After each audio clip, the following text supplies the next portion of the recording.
Selamat siang, sahabat sukses sekalian. Di episode kali ini, saya akan sharing tentang kenapa saya masih bertahan sebagai PNS. Banyak orang bertanya kepada saya, kalau bisnisnya sudah berkembang, kenapa masih jadi PNS? Bahkan sampai ada yang berkata, ngapain capek dua-duanya dijalani? Tinggal pilih bisnis saja, penghasilannya lebih besar, gumam mereka. Setiap mendengar komentar seperti itu, saya hanya tersenyum, karena mereka hanya melihat hasilnya hari ini, tetapi tidak melihat perjalanan panjang yang saya lalui. Keputusan tetap menjadi PNS bukan karena takut mengambil resiko, melainkan karena adanya alasan yang jauh lebih dalam daripada sekedar uang. Suatu sore, saat saya pulang ke rumah orang tua, Bapak memandangi saya yang masih mengenakan seragam dinas. Beliau tersenyum sambil berkata pelan, "Nak, waktu kamu diterima jadi PNS, itu salah satu hari paling bahagia dalam hidup Bapak." Ibu yang sedang membuat teh ikut menimpali, "Kami tidak pernah bermimpi punya anak yang kaya raya. Kami cuma berharap anak kami punya pekerjaan yang terhormat dan bisa mengabdi." Kalimat sederhana itu terus terngiang sampai saat ini. Bahkan selang beberapa waktu kemudian, pernah suatu ketika saya bertanya kepada ibu, "Bu, apa toh yang membuat ibu tetap masih ridho saya masih harus menjadi PNS?" Ibu menjawab singkat, "Ibu senang melihat kamu pakai seragam PNS, kelihatan berwibawa." Sejak saat itu saya sadar, seragam ini bukan hanya milik saya. Ada doa, air mata, dan harapan orang tua yang melekat di dalamnya. Karena itulah, meski bisnis terus berkembang, saya masih membuang jauh pikiran meninggalkan profesi yang menjadi kebanggaan orang tua ini. Saya percaya setiap orang punya panggilan hidup yang berbeda. Ada yang mengabdi lewat bisnis sebagai pedagang, pengusaha, ada yang mengabdi menjadi karyawan, ada yang mengabdi melalui pendidikan sebagai guru, dosen, ada pula yang melalui pemerintahan menjadi staf, PNS ataupun pejabat. Ada juga yang melalui jalan dakwah, ustadz, ustadzah, kiai, pendeta, biksu. Saya memilih tetap menjadi PNS karena saya masih ingin memberi manfaat dari dalam sistem.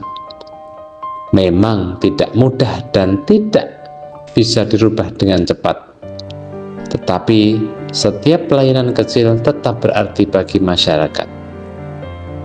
Pernah suatu hari, seorang bapak datang mengurus berkas ketika saya berdinas di Dinas Pencatatan Sipil. Wajahnya terlihat bingung karena sudah beberapa kali bolak-balik. Setelah selesai saya bantu, beliau menjabat tangan saya erat-erat. "Terima kasih Mas, saya kira hari ini bakal pulang tanpa hasil." Mungkin bagi saya itu pekerjaan biasa, tetapi bagi beliau pelayanan itu sangat berarti. Saat itulah saya kembali diingatkan, jabatan boleh biasa, tetapi manfaatnya bisa luar biasa. Uang dari bisnis memang bisa membangun usaha, tetapi pengabdian sebagai PNS memberi kesempatan membantu banyak orang secara langsung, dan itu adalah kepuasan yang tidak ternilai. Terlebih saat ini, saya di bidang tugas yang seringkali berhubungan dengan koperasi dan UMKM. Ada rasa bersyukur jika semangat dan sedikit ilmu dalam usaha dan bisnis ini bisa dibagikan, bisa menambah wawasan bagi banyak orang. Pun dengan hadirnya channel Demi Waktu ini, tidak ada sedikit pun niatan sombong atau pamer atas pencapaian saya. Tetapi insya Allah saya niatkan semoga bisa memberikan manfaat ke lebih banyak orang. Semoga menjadi jariah bagi saya dan juga bagi Anda jika berkenan share ilmu-ilmu yang bermanfaat dari channel ini.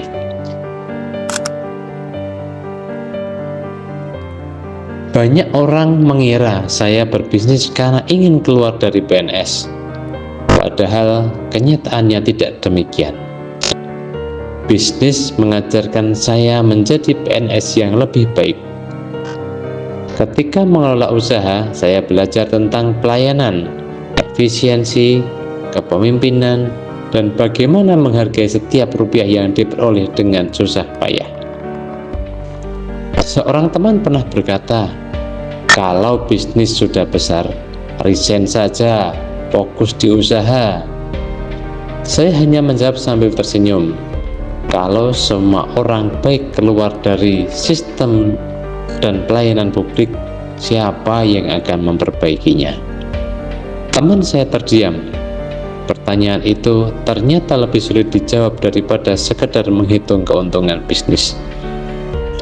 Disitulah saya menemukan plot twist yang tidak pernah saya bayangkan. Bisnis bukan pengganti pengabdian, melainkan pelengkapnya.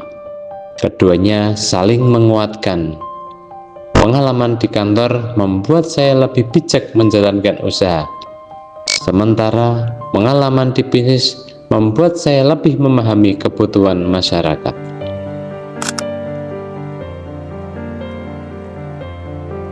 Rezeki tidak selalu berupa uang.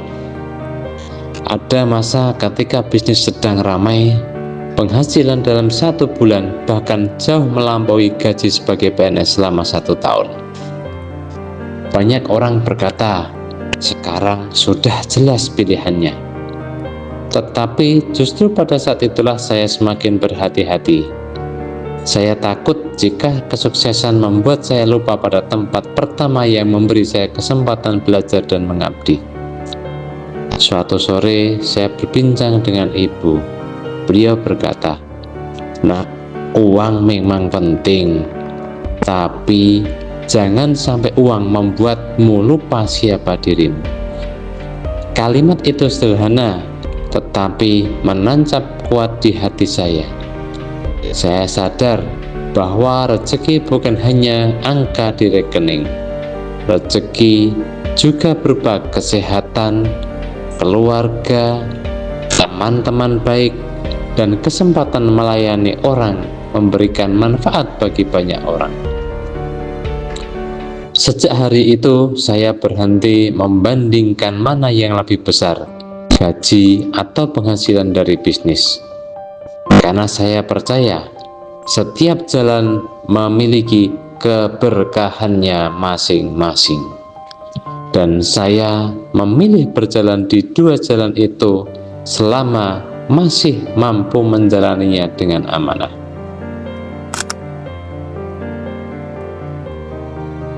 Sekarang saya mengerti, orang mungkin melihat saya sebagai PNS yang berbisnis, tetapi saya melihat diri saya sebagai seseorang yang sedang menjaga 2 amanah sekaligus. Amanah dari orang tua yang bangga melihat anaknya menjadi PNS, dan amanah dari Tuhan, pelanggan, serta tim yang mempercayakan bisnis kepada saya. Keduanya sama-sama berharga.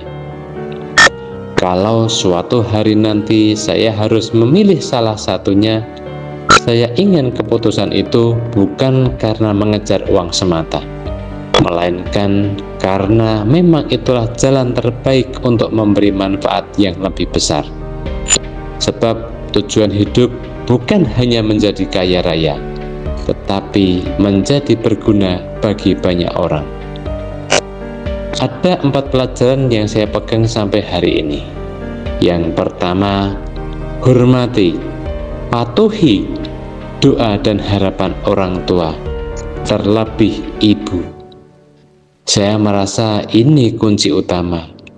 Doa seorang ibu dan istri memiliki kedudukan yang sangat istimewa karena ketulusan dan pengorbanan besar mereka dalam keluarga. Ibu yang sangat tulus mencintai kita tanpa pamrih sejak mengandung kita 9 bulan di rahimnya, merawat sejak kita bayi sampai kita dewasa. Istri yang tulus mengabdi, menerima kita apa adanya saat kita belum jadi apa-apa, yang rela menanggalkan semua citanya demi mengabdi kepada suami dan keluarga. Doa seorang ibu kepada anaknya serta doa seorang istri kepada suaminya adalah doa yang sangat mustajab, penopang keberkahan hidup. Pelajaran kedua, jangan pernah malu mengabdi kepada bangsa atau perusahaan tempat Anda bekerja saat ini. Syukuri yang ada saat ini. Lihatlah, tidak semua orang seberuntung Anda yang belum mendapatkan pekerjaan. Jangan meludahi air sumur yang engkau minum airnya. Pelajaran ketiga, jadikan bisnis sebagai sarana bertumbuh, bukan sekedar mencari keuntungan. Sebenarnya yang menjadi pesaing kita bukanlah orang lain, tetapi diri kita kemarin. Diri kita hari ini harus lebih baik dari kemarin, dan diri kita besok harus lebih baik dari diri kita hari ini. Dan jangan pernah mengharapkan hasil berbeda jika kita masih melakukan hal yang sama berulang. Pelajaran yang keempat, mengukur kesuksesan bukan hanya dari penghasilan, tetapi dari seberapa besar manfaat yang bisa kita berikan kepada orang lain. Kalau kamu setuju bahwa hidup bukan hanya soal gaji atau penghasilan, tuliskan pendapatmu di kolom komentar. Jangan lupa subscribe ke channel Demi Waktu, karena di sini kita belajar bersama tentang karir, bisnis, keluarga, dan bagaimana membangun masa depan tanpa kehilangan nilai-nilai kehidupan. Salam sukses barokah, Demi Waktu.